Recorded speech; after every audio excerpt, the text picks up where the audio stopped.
যে আমরা ইসলামী আন্দোলন বাংলাদেশ আমরা চাই এই দেশের ভিতরে শতকরা 92 জনের মতো মুসলমান বসবাস করে।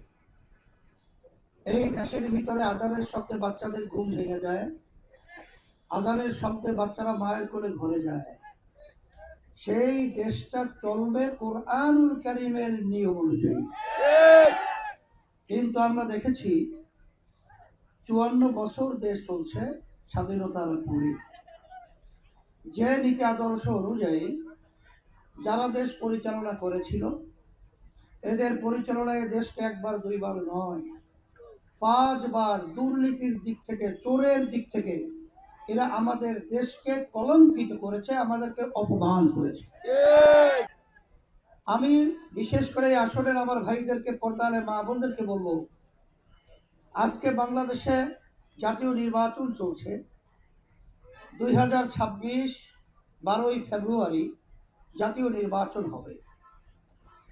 যারা বিশেষ করে প্রতিদ্বন্দ্বিতায় আছে, আপনারা জানেন এর ভিতরে বিশেষ করে বিএনপির সাথে যারা জোটবদ্ধ হয়ে নির্বাচন করছে, আর জামাতের নেতৃত্বে যারা নাকি জোটবদ্ধ হয়ে নির্বাচন করছে, তারা কিন্তু আমাদের সামনে পরিষ্কারভাবে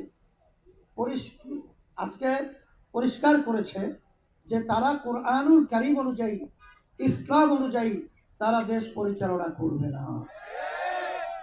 একমাত্র ইসলামী আন্দোলন বাংলাদেশ আমরা পরিষ্কার করেছি, আল্লাহ যদি আমাদেরকে কবুল করেন, আল্লাহ যদি আমাদেরকে বিজয় করেন, কারণ বারবার মানব রচিত নিয়মিত আদর্শের মাধ্যমে আমরা তাদের মাধ্যমে যা চেয়েছি তা পাই নাই।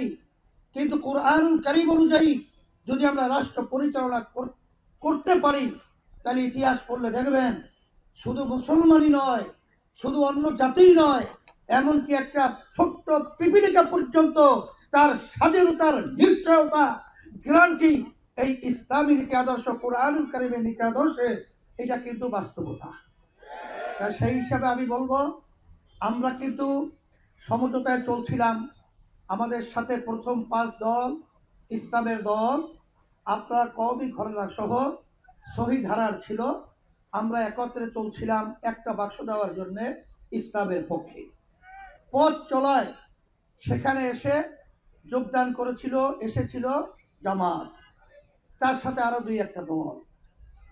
কিন্তু আমাদের ঘোষণা ছিল আমরা বাক্স দেব ইসলামের পক্ষে একটা।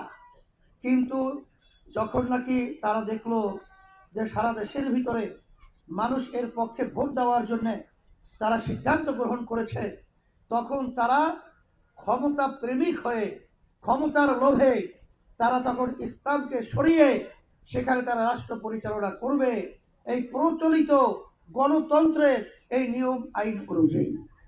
তখন ইসলামী আন্দোলন বাংলাদেশে আমরা কি আর এই নিয়মে থাকতে পারি না? এই সমঝোতায় থাকতে পারি? এই জন্যই আমরা ইসলামের পক্ষের বাক্স একটাকে আলাদা করার জন্য হাত পাখা প্রতীক নিয়ে সারা দেশে প্রায় 258 আসনে আমরা আল্লাহর রহমতে নির্বাচন করতেছি। সারা দেশে আমরা ঘোরার পরে দেখেছি যে আজকে সারা দেশের মানুষের মধ্যে ইসলামী আন্দোলন বাংলাদেশ এবং ইসলামের পক্ষে, হাত পাখা প্রতীকের পক্ষে আজকে মানুষের আলহামদুলিল্লাহ সারা অনেক অংশে আল্লাহর রহমতে আমরা যেটা লক্ষ্য করেছি। এই জন্য আমি বলবো যে আজকে যারা বিশেষ করে অনেক আলেমও তো এখানে নির্বাচন করছে, কথা ঠিক না? কিন্তু ক্ষমতায় যাওয়ার জন্য মানুষ যে এত নিচে নামতে পারে এটা কিন্তু কোনোদিন আমরা চিন্তাও করতে পারি না। আমরা ধিক্কার জানাই, আমরা আশ্চর্য হয়েছি যে আজকে আমাদের গায়রাত পর্যন্ত আমরা ধ্বংস করেছি। এটা হতে পারে না, এটা হতে দেওয়া যায় না।